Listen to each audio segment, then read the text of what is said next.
Good morning, students. Welcome back to chemistry classroom once again. I hope all of you have watched the last video.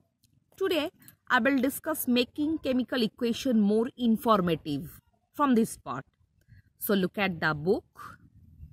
To minimize use of language, we try to make chemical equation more informative.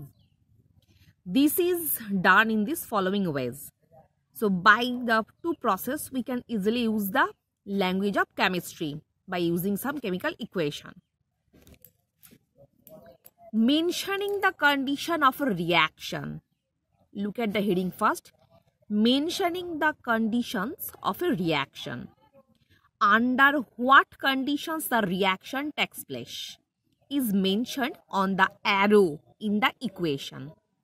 Thus, if a substance A react with a substance B at say 500 degrees Celsius temperature and 8 atmosphere pressure to give the substances C and D.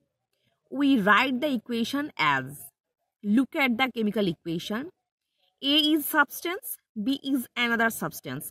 Both substances are combined together and obviously chemical react at the presence of 500 degrees Celsius temperature and 8 atmospheric pressure. Two new substances are formed, C and D. The name, symbol or formula of the catalyst, if any, is also mentioned on the arrow.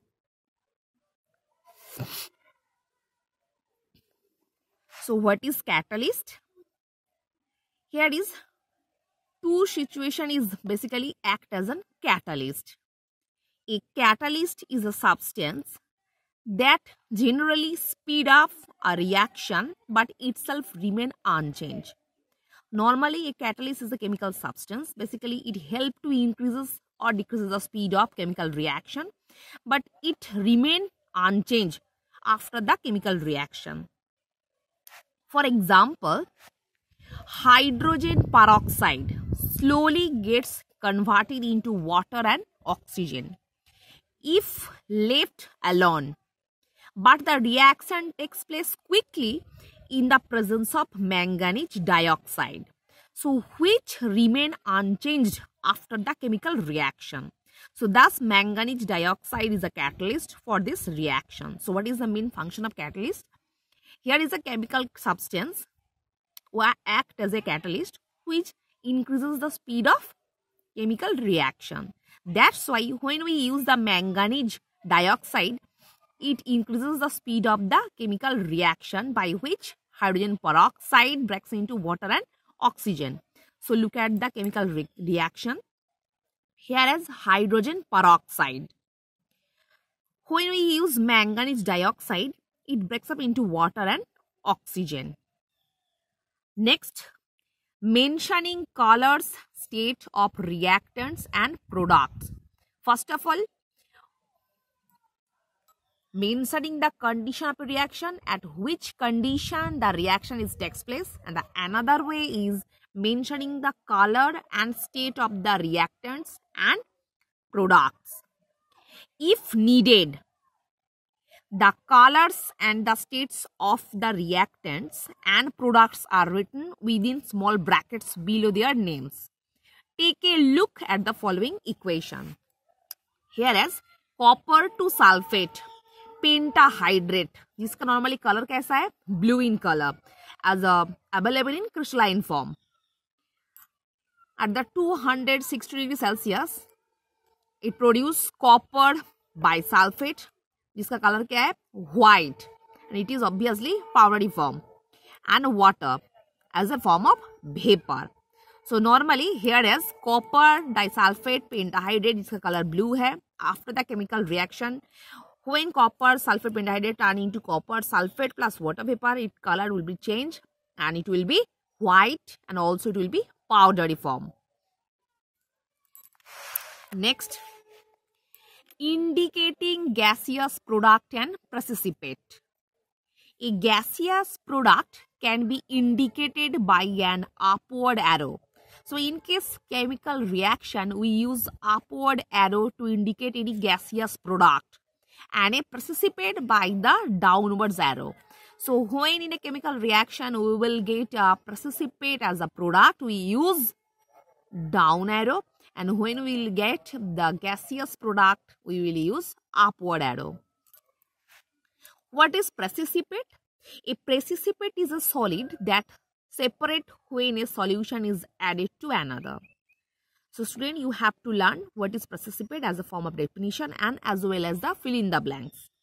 A precipitate is a solid that separate when a solution is added to another.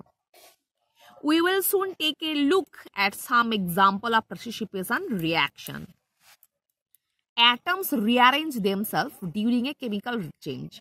Normally, in case of chemical change, atoms just rearrange themselves is a form of reactants and products. Whereas atoms only rearrange their place. Why are new substances formed in chemical change? Because the atoms rearrange themselves in a such change.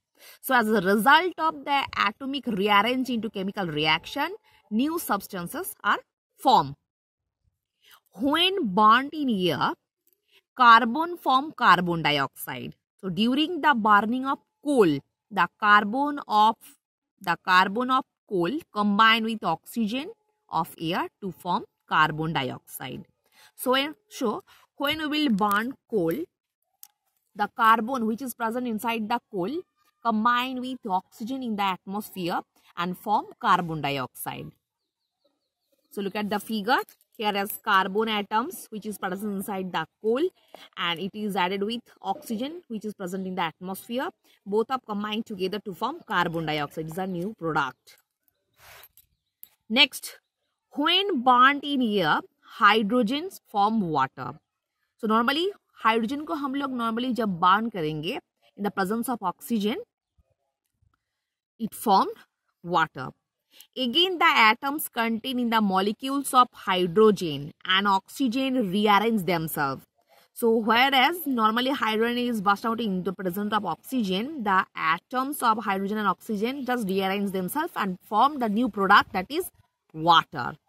So, look at the figure.